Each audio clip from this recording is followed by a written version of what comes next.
ਸਤਿ ਸ਼੍ਰੀ ਅਕਾਲ ਜੀ। मैं आस करदा तुसीं सारे तंदुरुस्त होवोगे, ठीक ठाक होवोगे। अज आपां गल जिहड़ी करनी आ वो मैं पहलां ही स्पष्ट करदा भी ना तो खालिस्तान की गल करनी, ना साडे संत जरनैल सिंह भिंडरां वाले जिहड़े साडे महान शहीद आ उन्हां दी गल करनी कोई गलत गल आ। मैं इस गल की जमा ही हमायत नहीं करदा भी ये गल गलत आ। ये गल पहला स्पष्ट आपां कर दईए, क्योंकि साडी लड़ाई ही साडी कौमीयत खातर आ और कौमीयत का एक चिन्ह वो खालिस्तान आ। या संत जरनैल सिंह भिंडरां वालियां ने जिहड़ी लड़ाई लड़ी सी वो भी साडी कौमीयत खातर ही लड़ी सी। कौमीयत दे या पंजाब दे या पंजाबी हक्कां खातर उन्होंने संघर्ष लड़िया सी। सो ये जमा कोई गलत गल नहीं आ। शंभू मोर्चा जदों आपां लाया इस गल का ही प्रतीक सी भी साडी कौमीयत ते साडी पंजाब दी होंद की लड़ाई आ, क्योंकि जिहड़े कानून आए आ वो कल्ले आर्थिक जिहड़ा आर्थिकता ते अटैक नहीं करते, वो साडी कौमीयत ते अटैक करते। इसलिए पंजाब आपदी होंद की लड़ाई लड़ रहा, आपदी धरती नूं बचाउण वास्ते, आपदे इतिहास नूं बचाउण वास्ते, आपदे हक्कां नूं बचाउण वास्ते, आपदी मां बोली नूं बचाउण वास्ते, साडे पाणीआं नूं बचाउण वास्ते, साडी आइडेंटिटी नूं बचाउण वास्ते। सो नाल कह लो साडे फलसफे नूं बचाउण वास्ते जिहड़ा फलसफा श्री गुरु नानक साहब तो सानूं मिलिया। पर जिहड़ी गल होई आ उहनूं आपां पूर्ण तौर ते समझ लईए गल होई की आ ते पूरा वरतारा की सी।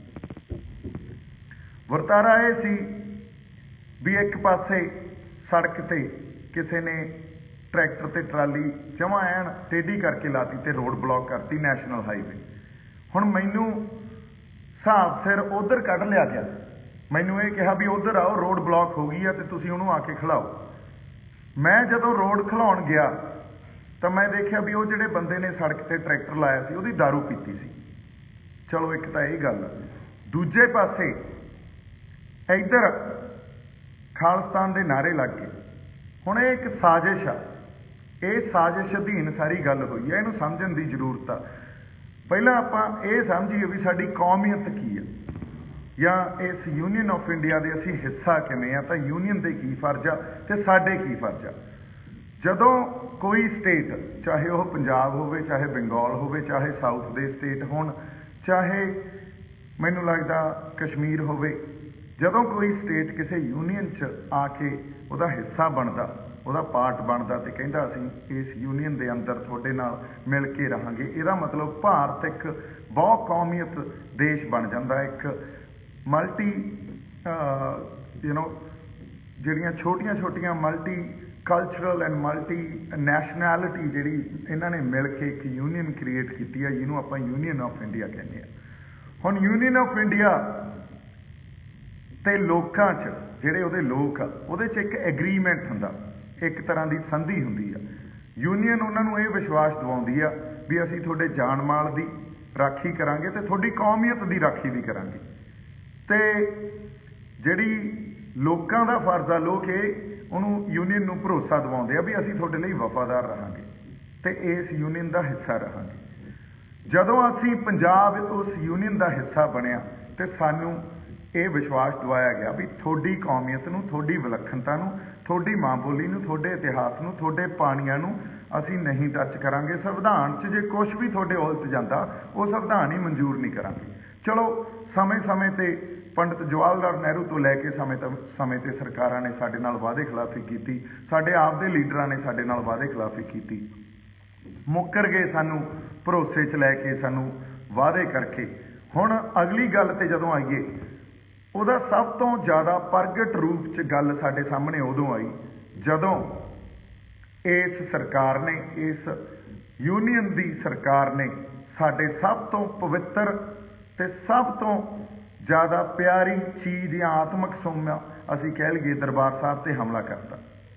उस दिन साडी इस कौमीयत च सिर्फ इन्हां ने कौमीयत ते हमला नहीं किया या साडे होंद ते साडी हस्ती ते साडी सब तो पवित्र चीज़ ते हमला करके सानू ये दर्शाता भी जे रहना तो गुलाम बन के रहो, नहीं तो फिर असी थोड़ी जान माल की राखी असी नहीं करांगे तो थोड़ी कौमीयत की राखी भी असी नहीं करांगे। इदों पहला तक संत जरनैल सिंह भिंडरां वाले सिर्फ जिहड़ी पहरा दिंदे गए वो दिंदे गए ਆਨੰਦਪੁਰ ਸਾਹਿਬ ਦੇ ਮਤੇ ਤੇ ਖੁਦ ਮੁਖਤਿਆਰੀ ਤੇ ਵੀ ਰਾਜਾਂ ਨੂੰ ਵੱਧ ਅਧਿਕਾਰ ਹੋਣੇ ਚਾਹੀਦੇ ਆ। ਉੱਥੇ ਇਕੱਲੇ ਇਹ ਨਹੀਂ ਕਿਹਾ ਵੀ ਪੰਜਾਬ ਨੂੰ ਦਿਓ, ਬੰਗਾਲ ਨੂੰ ਵੀ ਦਿਓ,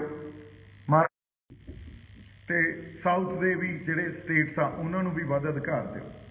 ਹੁਣ ਜਦੋਂ ਸਾਡੇ ਤੇ ਹਮਲਾ ਹੋ ਗਿਆ ਤੇ ਸਾਡੇ ਉਸ ਆਤਮਿਕ ਸੋਮੇ ਤੇ ਜਾਂ ਜਿੱਥੇ ਸਾਡੀ ਪਛਾਣ ਜੁੜੀ ਆ ਉਹਦੇ ਤੇ ਹਮਲਾ ਹੋ ਗਿਆ, ਉਸ ਤੋਂ ਬਾਅਦ ਇਸ ਯੂਨੀਅਨ 'ਚ ਸਾਡਾ ਦਿੱਤਾ ਹੋਇਆ ਭਰੋਸਾ, ਸਾਡਾ ਰਿਪੋਜ਼ ਕੀਤਾ ਹੋਇਆ ਟਰਸਟ, ਉਹ ਬ੍ਰੀਚ ਕਰਤਾ ਯੂਨੀਅਨ ਨੇ। ਉਸ ਤੋਂ ਬਾਅਦ ਪੰਜਾਬੀਆਂ ਨੂੰ ਇਹ ਲੱਗਿਆ ਵੀ ਜੇ ਸਾਡੇ ਜਾਨ ਮਾਲ ਦੀ ਤੁਸੀਂ ਰੱਖਿਆ ਨਹੀਂ ਕਰ ਰਹੇ, ਸਾਡੀ ਕੌਮੀਅਤ ਦੀ ਤੁਸੀਂ ਰੱਖਿਆ ਨਹੀਂ ਕਰ ਰਹੇ, ਜਿਹਦੇ ਤੁਸੀਂ ਵਾਅਦੇ ਕੀਤੇ ਸੀ, ਭਰੋਸੇ ਕੀਤੇ ਸੀ, ਤੇ ਆ ਕੇ ਜੇ ਦਰਬਾਰ ਸਾਹਿਬ ਤੇ ਅਟੈਕ ਕਰਤਾ, ਫਿਰ ਅਸੀਂ ਹੁਣ ਤੁਹਾਡੇ ਵਫਾਦਾਰ ਨਹੀਂ ਰਹਿਣਾ। ਜੇ ਐਡੀ ਗੱਲ ਆ ਤਾਂ ਸਾਨੂੰ ਵੱਖ ਕਰ ਦਿਓ। ਸੋ ਇਹ ਜਿਹੜੀ ਗੱਲ ਸੀ, ਇੱਕ ਰਾਜਸੀ ਗੱਲ ਸੀ, ਇੱਕ ਪੋਲੀਟੀਕਲ ਗੱਲ ਸੀ। ਇਹਨੂੰ ਸਰਕਾਰਾਂ ਨੇ ਭੰਡ ਕੇ ਇਹਦਾ ਭੰਡੀ ਪ੍ਰਚਾਰ ਕਰ ਕਰਕੇ ਜਦੋਂ ਕੋਈ ਖਾਲਿਸਤਾਨ ਦੀ ਗੱਲ ਕਰਦਾ, ਉਦੋਂ ਲੋਕਾਂ ਦੀ ਮਾਨਸਿਕਤਾ 'ਚ ਐਡਾ ਵੱਡਾ ਇਹਦਾ ਅਸਰ ਵਾੜਤਾ ਵੀ ਇਹ ਤਾਂ ਕੋਈ ਅੱਤਵਾਦੀ ਹੋਊਗਾ, ਇਹ ਤਾਂ ਕੋਈ ਵੱਖਵਾਦੀ ਹੋਊਗਾ। ਸੋ ਨਾ ਤਾਂ ਜਿਹੜਾ ਕੋਈ ਗੱਲ ਕਰਦਾ ਉਹ ਅੱਖਵਾਦੀ ਆ, ਨਾ ਅੱਤਵਾਦੀ ਆ, ਨਾ ਵੱਖਵਾਦੀ ਆ, ਨਾ ਹੀ ਉਹਦਾ ਇੱਕ ਜਿਹਦੇ ਕਿਤੇ ਭਾਵਨਾਵਾਂ ਨੂੰ ਠੇਸ ਪਹੁੰਚੀ ਹੋਈ ਆ ਜਾਂ ਉਹਦੇ ਦਿਲ 'ਚ ਜਿਹੜਾ ਇੱਕ ਦਰਦ ਪਿਆ, ਜਿਹੜਾ ਦਰਦ ਇਹਨਾਂ ਸਰਕਾਰਾਂ ਨੇ ਪੈਦਾ ਕੀਤਾ ਸੀ, ਉਹਦੇ 'ਚੋਂ ਅੰਦਰੋਂ ਨਿਕਲੀ ਹੋਈ ਗੱਲ ਹੈ ਇਹ। ਹੁਣ ਅਸੀਂ ਅੱਜ ਜੇ ਸ਼ੰਭੂ ਬੈਠੇ ਆ ਤਾਂ ਸਾਡੀ ਕੌਮੀਅਤ ਨੂੰ ਬਚਾਉਣ ਖਾਤਰ ਹੀ ਬੈਠੇ ਆ। ਔਰ ਖਾਲਿਸਤਾਨ ਇੱਕ ਉਵੇਂ ਹੀ ਵਰਡ ਆ ਜਿਵੇਂ ਤੇਲੰਗਾਨਾ ਸਾਊਥ ਵਾਲੇ ਸਟੇਟਸ ਜਾਂ ਉਹਨਾਂ ਦੇ ਇਮੋਸ਼ਨਸ ਨੂੰ ਪ੍ਰੈਜ਼ੈਂਟ ਕਰਦਾ, ਜਿਵੇਂ ਬੰਗਾਲੀਆਂ ਦੇ ਇਮੋਸ਼ਨਸ ਨੂੰ ਪ੍ਰੈਜ਼ੈਂਟ ਕਰਦਾ, ਪੰਜਾਬ ਸਾਡੇ ਇਮੋਸ਼ਨਸ ਨੂੰ ਪ੍ਰੈਜ਼ੈਂਟ ਕਰਦਾ, ਉਵੇਂ ਹੀ ਖਾਲਿਸਤਾਨ ਇੱਕ ਪੀਪਲਸ ਐਸਪੀਰੇਸ਼ਨ ਆ। ਜਿਵੇਂ ਕਈ ਧਿਰਾਂ ਨੇ ਅੱਜ ਜਿਹੜੀ ਹਿੰਦੂ ਵਰਗ ਦੀਆਂ ਧਿਰਾਂ, ਉਹਨਾਂ ਨੇ ਹਿੰਦੂ ਰਾਸ਼ਟਰ ਦੀ ਗੱਲ ਕੀਤੀ ਆ, ਕਿਉਂਕਿ ਉਹ ਵੀ ਇੱਕ ਉਹਨਾਂ ਦੀ ਐਸਪੀਰੇਸ਼ਨ ਹੈ, ਇੱਕ ਮਨਸ਼ਾ, ਲੋਕਾਂ ਦੀ ਮਨਸ਼ਾ, ਪੀਪਲਸ ਐਸਪੀਰੇਸ਼ਨ ਆ। ਸੋ ਇਹਨੂੰ ਮਿਲੀਟੈਂਸੀ ਨਾਲ ਜੋੜ ਕੇ, ਇਹਨੂੰ ਵੱਖਵਾਦ ਨਾਲ ਜੋੜ ਕੇ ਨਹੀਂ ਦੇਖਿਆ ਜਾਣਾ ਚਾਹੀਦਾ। ਇਹ ਬੜਾ ਪੋਲੀਟੀਕਲ ਜੀ ਚੀਜ਼ ਆ। ਜਦੋਂ ਤੁਸੀਂ ਦੇਖੋ ਕੋਈ ਜਰਨਲਿਸਟ ਸਵਾਲ ਕਰਦਾ, ਮੈਂ ਕਦੇ ਵੀ ਪਿੱਛੇ ਨਹੀਂ ਹਟਦਾ, ਕਿਉਂਕਿ ਸਾਡੇ ਮਨਾਂ 'ਚ ਕੋਈ ਕਿਤੋਂ ਅਸੀਂ ਵੱਖਵਾਦੀ ਜਾਂ ਅੱਤਵਾਦੀ ਵਿਚਾਰਧਾਰਾ ਲੈ ਕੇ ਚੱਲੇ ਹੋਈਏ, ਉਹ ਤਾਂ ਹੈ ਹੀ ਨਹੀਂ। ਅਸੀਂ ਤਾਂ ਆਪਦੇ ਹੱਕਾਂ ਦੇ ਖਾਤਰ ਲੜ ਰਹੇ ਹਾਂ, ਆਪਦੀ ਆਵਾਜ਼ ਬੁਲੰਦ ਕਰ ਰਹੇ ਹਾਂ, ਫਿਰ ਇਹਨਾਂ ਲਫ਼ਜ਼ਾਂ ਤੋਂ ਕਿਉਂ ਡਰੀਏ। ਅਗਲੀ ਗੱਲ, ਜਦੋਂ ਅਸੀਂ ਇਹਨਾਂ ਲਫ਼ਜ਼ਾਂ ਨਾਲ ਡੀਲ ਕਰ ਰਹੇ ਹਾਂ, ਹੋ ਕੀ ਰਿਹਾ, ਇਸ ਸਰਕਾਰ ਨੇ ਜਾਂ ਜਿਹੜੀ ਉਹਨਾਂ ਦੀ ਆਈਡੀਓਲੋਜੀ ਆ, ਜੋ ਸਕੂਲਾਂ ਕਾਲਜਾਂ 'ਚ ਪੜ੍ਹਾਉਂਦੇ ਆ, ਉੱਥੇ ਉਹਨਾਂ ਨੇ ਉਹ ਆਈਡੀਓਲੋਜੀ ਐਡੀ ਜ਼ਿਆਦਾ ਲੋਕਾਂ ਦੀਆਂ ਮਾਨਸਿਕਤਾ 'ਤੇ ਘੜਤੀ ਵੀ ਲੋਕ ਵੀ ਇਹ ਸੋਚਣ ਲੱਗ ਗਏ ਵੀ ਜਿਹਨੇ ਕੋਈ ਖਾਲਿਸਤਾਨ ਦੀ ਗੱਲ ਕੀਤੀ, ਦੇਖੋ ਇਹ ਤਾਂ ਅੱਤਵਾਦ ਵਾਲੇ ਪਾਸੇ ਤੁਰ ਪਿਆ, ਇਹ ਤਾਂ ਵੱਖਵਾਦ ਵਾਲੇ ਪਾਸੇ ਤੁਰ ਪਿਆ। ਸੋ ਸਾਨੂੰ ਥੋੜ੍ਹਾ ਜਿਹਾ ਡਿਫਰੈਂਸ਼ੀਏਟ ਕਰਨ ਦੀ ਜ਼ਰੂਰਤ ਆ। ਅਸੀਂ ਯੂਨੀਅਨ ਤੋਂ ਵੱਖ ਹੋਣ ਦੀ ਗੱਲ ਨਹੀਂ ਕਰ ਰਹੇ ਹਾਂ, ਅਸੀਂ ਪਹਿਲਾਂ ਤਾਂ ਅੱਜ ਖੁਦ ਮੁਖਤਿਆਰੀ ਦੀ ਗੱਲ ਕਰ ਰਹੇ ਹਾਂ। ਹੁਣ ਜਿਹੜੇ ਖੁਦ ਮੁਖਤਿਆਰੀ 'ਚ ਸਾਡੇ ਕੋਲੇ ਪੰਜਾਬ ਦੇ ਫੈਸਲੇ ਲੈਣ ਦਾ ਹੱਕ ਹੋਣਾ ਚਾਹੀਦਾ। ਜੇ ਪੰਜਾਬ ਦੇ ਫੈਸਲੇ ਲੈਣ ਦਾ ਹੱਕ ਨਹੀਂ ਹੈ, ਚਾਹੇ ਉਹ ਕਿਸਾਨੀ ਦੇ ਹੋਣ, ਚਾਹੇ ਉਹ ਪਾਣੀਆਂ ਦੇ ਹੋਣ, ਚਾਹੇ ਸਾਡੇ ਇਨਵਾਇਰਮੈਂਟਲ ਵਾਤਾਵਰਨ ਦੇ ਹੋਣ, ਚਾਹੇ ਸਾਡੀ ਸਿੱਖਿਆ ਦੇ ਹੋਣ, ਚਾਹੇ ਇੰਪਲੋਇਮੈਂਟ ਨਾਲ ਰਿਲੇਟਡ ਹੋਣ, ਫਿਰ ਜੇ ਅਸੀਂ ਕਹੀਏ ਵੀ ਪੰਜਾਬ 'ਚ ਇੱਕ ਸਾਰਥਕ ਸਮਾਜ ਸਿਰਜਿਆ ਜਾਊਗਾ ਤਾਂ ਨਹੀਂ ਸਿਰਜਿਆ ਜਾ ਸਕਦਾ, ਜਾਂ ਕਿਸੇ ਵੀ ਸੂਬੇ 'ਚ ਨਹੀਂ ਸਿਰਜਿਆ ਜਾ ਸਕਦਾ। ਸੋ ਇਹ ਪਹਿਲੀ ਗੱਲ ਆ। ਦੂਜੀ ਗੱਲ ਆਪਾਂ ਜਿਹੜੀ ਕਰਨੀ ਆ, ਉਹ ਇਹ ਕਰਨੀ ਆ ਵੀ ਜਿਹਨੇ ਕੱਲ੍ਹ ਨਾਅਰੇ ਲਾਏ ਉਹਦੀ ਭਾਵਨਾ ਕੀ ਸੀ, ਉਹਦੇ ਪਿੱਛੇ ਜਾਂ ਉਹਨੇ ਭੇਜਿਆ ਕਿਸੇ ਨੇ ਗਿਆ ਸੀ, ਜਾਂ ਉਹ ਸਾਜ਼ਿਸ਼ ਕੀ ਸੀ। ਦੇਖੋ, ਮੈਨੂੰ ਇੱਕ ਗਿਣੀ ਮਿਥੀ ਸਾਜ਼ਿਸ਼ ਦੇ ਅਧੀਨ ਉੱਥੋਂ ਕੱਢ ਲਿਆ ਗਿਆ, ਉੱਥੋਂ ਮੋਰਚੇ 'ਚੋਂ ਮੈਨੂੰ ਕੱਢ ਕੇ ਉਹ ਟਰੈਕਟਰ ਵਾਲੇ ਪਾਸੇ ਲੈ ਗਏ। ਮੈਂ ਟਰੈਕਟਰ ਵਾਲੇ ਨਾਲ ਬੈਠ ਕੇ, ਔਰ ਮੈਂ ਫੇਰ ਕਹਿੰਦਾ ਉਸ ਮੁੰਡੇ ਦੀ ਦਾਰੂ ਪੀਤੀ ਸੀ, ਉਹਦੇ ਨਾਲ ਜਾ ਕੇ ਤੇ ਮੈਂ ਟਰੈਕਟਰ ਖੜਾਉਣ ਵਾਸਤੇ ਉਹ ਸੜਕ ਤੋਂ ਪਰਾਂ ਕਰਾਇਆ ਤੇ ਟਰੈਕਟਰ ਖੜਾਉਣ ਵਾਸਤੇ ਦੂਰ ਚਲਾ ਗਿਆ, ਤੇ ਉਹਦੇ ਨਾਲ ਗੱਲਬਾਤ ਕੀਤੀ ਵੀ ਬਾਈ ਤੂੰ ਭਰਾ, ਆਪਾਂ ਆਹ ਕੰਮ ਨਹੀਂ ਕਰਨਾ, ਕਿਉਂਕਿ ਸਰਕਾਰ ਚਾਹੁੰਦੀ ਆ ਆਹ ਸਭ ਕੁਝ ਹੋਵੇ ਤੇ ਸਾਨੂੰ ਵਾਇਲੈਂਸ ਵਾਲੇ ਪਾਸੇ ਧੱਕੇ, ਅਸੀਂ ਇਹ ਕੰਮ ਨਹੀਂ ਕਰਨਾ। ਅਸੀਂ ਬੜੀ ਇੱਕ ਪੀਸਫੁਲ ਐਜੀਟੇਸ਼ਨ ਜਿਹੜੀ ਆ ਉਹ ਲੈ ਕੇ ਚੱਲ ਰਹੇ ਹਾਂ ਤੇ ਗੱਲ ਵੀ ਬਣ ਰਹੀ ਆ। ਅਗਲੀ ਗੱਲ, ਉਦੋਂ ਪਿੱਛੋਂ ਨਾਅਰੇ ਲੱਗਦੇ ਆ ਖਾਲਿਸਤਾਨ ਦੇ, ਔਰ ਉਹ ਜਿਹੜੇ ਮੁੰਡੇ ਨੇ ਨਾਅਰੇ ਲਾਏ ਆ ਉਹਦਾ ਉੱਥੇ ਕੋਈ ਲੈਣਾ ਦੇਣਾ ਨਹੀਂ ਆ। ਉਸ ਮੁੰਡੇ ਨੇ ਵੀ ਕੋਈ ਨਾ ਕੋਈ, ਇਹ ਕਹਿ ਲਓ ਵੀ ਕਿਸੇ ਨਾ ਕਿਸੇ ਨੇ ਪਿੱਛੋਂ ਚਾਬੀ ਦੇ ਕੇ ਉੱਥੇ ਭੇਜਿਆ, ਵੀ ਉਹਨੂੰ ਕਿਹਾ ਵੀ ਜਾ ਕੇ ਆਹ ਕੰਮ ਕਰਕੇ ਆਈ। ਹੁਣ ਭਾਵਨਾ ਬੜੀ ਜ਼ਰੂਰੀ ਆ। ਜਦੋਂ ਹਾਕਮ ਬਾਈ ਵਰਗੇ ਗਏ ਉਹਨੂੰ ਲੈ ਕੇ, ਉਹ ਐਕਚੁਅਲੀ 'ਚ ਇਹ ਸਾਜ਼ਿਸ਼ ਨੂੰ ਸਮਝ ਕੇ ਵੀ ਹੋ ਕੀ ਰਿਹਾ, ਉਹਨਾਂ ਦਾ ਗੁੱਸਾ ਉਹ ਸਾਜ਼ਿਸ਼ ਦੇ ਪ੍ਰਤੀ ਸੀ, ਪਰ ਉਹ ਨਿਕਲ ਗਿਆ ਜਾਂ ਮੀਡੀਆ ਨੇ ਦਿਖਾਇਆ ਕਿਸੇ ਹੋਰ ਢੰਗ ਨਾਲ। ਸੋ गल ये नहीं, गल आपां तां उद्दें दी कर रहे हैं भी साडा स्टेटहुड, असी स्टेटहुड माणिया होया, साडे च कौमीयत का जज्बा या सॉवरनिटी का जज्बा बड़ा ज़्यादा स्ट्रोंग आ। और वो स्ट्रोंग जज्बे नूं जे तुसीं साਂਭ के रखना तो साडे स्टेटहुड नूं, साडी कौमीयत नूं मान सन्मान दिओ, सानूं स्पेस दिओ इस यूनीयन च। जे वो स्पेस नहीं मिलती तो ये स्टेटहुड या ये कौमीयत साडे अंदरों मर नहीं सकती। तो इसे करके उस कौमीयत के जज्बे करके ही आपां मोर्चा वड्ढिया। हुण होया कि जदों हाकम बाई उन्होंने किसी पुलिस वाले को लैके गए, लैके तो इस करके गए भी वो माहौल खराब कर रहा, क्यों? क्योंकि वो किसी साजिश अधीन आया होया बंदा, और पुलिस वाला गां एक हिंदू जेंटलमैन सी, ते उत्थे पिछले कुछ दिनों तो मोर्चों च अपने मोर्चे च खास करके पुलिस वाले तैनात होए आ। उन्हां चों एक हिंदू जेंटलमैन हुंदा जिहड़ा आम तौर पर हिंदी बोलदा, तो उन्होंने उहदे नाल हिंदी बोल के गल कीती होनी आ भी इहनूं फड़ो, इहने आह काम कीता। अच्छा, पिछला सारा उत्थे जो इंसीडेंट का जो रूप सी उस बयान करना बड़ा औखा सी, ते नाल दी नाल मीडिया ने जिवें प्रेजेंट किया कोई होर ही रंगत देती। सो मैं एक गल फिर कहना चाहना भी भरोसा रखो, असी पंजाब खातर, पंजाब की कौमीयत खातर, चाहे वह साडा पंजाब होवे, चाहे खालिस्तान होवे, चाहे तुसी कह लो भी आपदे हक्कां की गल करिए, खुद मुख्तियारी की गल करिए, साडी होंद खातर लड़ रहे हैं। साडी लड़ाई ओह आ, उत्थे ही खड़े आ, उत्थे ही खड़े रहांगे, ये मैं वादा करदा। तुसी विश्वास रखो, इत्थों आपां टस तो मस नहीं हुंदे। बाकी गल यह आ, लोकां ने या इहो जिहे बंदिआं ने उलझाउणा हुंदा, सरकारां ने उलझाउणा हुंदा, विरोधियां ने उलझाउणा हुंदा। साडियां नीतां सही आ, साडियां जदों मैं कहना उहदे च तुसी भी आउणे हो, साडियां इंटैंशनस आ जिहड़ियां ओह बड़ियां प्योर आ। मैं तो उहदे प्रैस कॉन्फ्रेंस च इत्थों तक गल करके आया, क्योंकि मैं संत जरनैल सिंह भिंडरां वालिआं तो सेध लई आ, उन्हां दी मैं स्पीच सुन रहा सी। वो कहंदे मैं इलैक्शन नहीं लड़दा, तो सारी उम्र उन्हां नूं जदों तक शहीदी नहीं हुई, उस तो बाद भी कांग्रेस का एजेंट कहते रहे कुछ लोग। तुसीं जिउण किहनूं दिंदे हो इत्थों? हुण मैं उन्हां तो सेध लई आ, वो कहंदे जी मैं इलैक्शन नहीं लड़दा, मैं संघर्ष की जिहड़ी एक पॉलिटिक्स आ या एक ਇਹੋ जी धिर जिहड़ी इन्हां ते पहरा दे सके, मैं ਉਹਦਾ एक अंग बन के रहूँगा। जिथे जबर ते जुल्म हुंदा ਉਹਦੇ खिलाफ आपकी आवाज़ बुलंद करूँगा। मैं भी यही गल उस प्रैस कॉन्फ्रेंस च कह के आया भी पंजाब नूं पंजाब की निरोल सियासत की जरूरत आ, ते उस सियासत ते कोई पहरेदारी ते कुंडा सिस्टम की जरूरत आ। ये साडी समाज की इस वेले जरूरत आ। नहीं तो असीं कहीए भी पंजाब के हक प्रोटैक्ट कर लांगे, असीं सेंटर तो प्रोटैक्ट कर लांगे, या ये कानून वार-वार आउणगे, होर कई पॉलिसियां लैके आउणगे ये।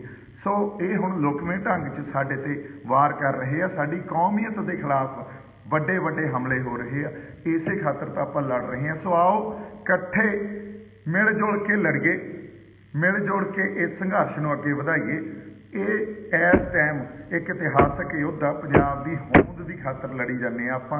साडी विलखणता, साडी आइडेंटिटी, साडे पानी, साडा इतिहास, साडी माँ बोली, साडे फलसफे खातर लड़ी जाने आ। तुसीं देखो इसे खातर जिहड़े सुहिरद लोग आ, नेक रूहां, उन्होंने जा के मैं मिल रहा, उन्होंने मैं जाके बेनती कर रहा भी इकट्ठे हो जाओ, पंजाब खातर इकट्ठे हो जाओ, साडे लोकां, साडी धरती खातर इकट्ठे हो जाओ। सो पर जे कोई ऐ साजिश आके करता, उस साजिश नूं असीं या साडी कोई टीम दे बंदे जाके किसी पुलिस कोले या किसी, ये मैं मानता भी उहदे नाल गलबात की जा सकती सी, उहनूं आपां फड़ाया नहीं। जदों मैनूं ये गल पता लगी, मैं उस वेले फोन किया, मैं उन्होंने कहा इनू इत्थों छड्डो या छड़ाओ, उन्होंने उत्थों छड़ाया गया तो उन्होंने भेज दिता गया। मैं कहा ये गल्लां नहीं आपां करनियां, क्योंकि मैनू उत्थों कढ के लै गए, साजिश अधीन कढ के लै गए, पिछों आ सब कुछ करता। उन्होंने पता सी जी दीप होया, उन्हें किसी होर ढंग नाल सिचुएशन हैंडल करनी आ। कई बारी सारे बंदे इक्को तरह रिएक्ट नहीं करते होंदे, हर किसी का रिएक्शन वखरा वखरा हुंदा, हर किसी की समझ वक्री वक्री हुंदी आ। सो असीं बड़े मैच्योरिटी नाल आपदे आप च ठरम्मे नाल ते इकट्ठे रह के चलना, आपस च पाड़ना नहीं आ। सानू सारिਆਂ ਨੂੰ, सानू ਜਦੋਂ मैं कहना ਆਪਾਂ ਸਾਰੇ सानू पाड़न के यतन भी करनगे, सानू एक दूजे के खिलाफ लिखण के यतन, आप देखो पोस्टां लिखण लग ही पई आ। सो इन्हां सारियां जिहड़ियां साजिशां अधीन सानू आपस च खंडारिया जाऊगा, सानू पाड़िया जाऊगा, एक दूजे के खिलाफ खड़े किया जाऊगा। उन्हां चक्करां च आपां नहीं पैना। अज एक संघर्ष पंजाब की होंद की खातर लड़ रहे हैं, ਪਹਿਲਾਂ ਤਰਜੀਹ ਉੱਥੇ ਕਿਸਾਨੀ ਨੂੰ ਦਿੱਤੀ ਹੋਈ ਆ, ਮਜ਼ਦੂਰਾਂ ਨੂੰ ਦਿੱਤਾ ਹੋਇਆ। ਹੋਰ ਬਹੁਤ ਮਸਲੇ ਆ ਜਿਨ੍ਹਾਂ ਖਾਤਰ ਆਪਾਂ ਇਕੱਠੇ ਹੋ ਕੇ ਲੜਨਾ, ਇਸ ਸਟਰਗਲ ਪੋਲੀਟਿਕਸ ਨੂੰ ਅੱਗੇ ਵਧਾਉਣਾ। ਇਹਦੇ 'ਚ ਬਹੁਤ ਨੇਕ ਰੂਹਾਂ ਹੋਰ ਜੁੜ ਰਹੀਆਂ, ਬੜੇ ਬੰਦੇ ਜੁੜ ਰਹੇ ਆ।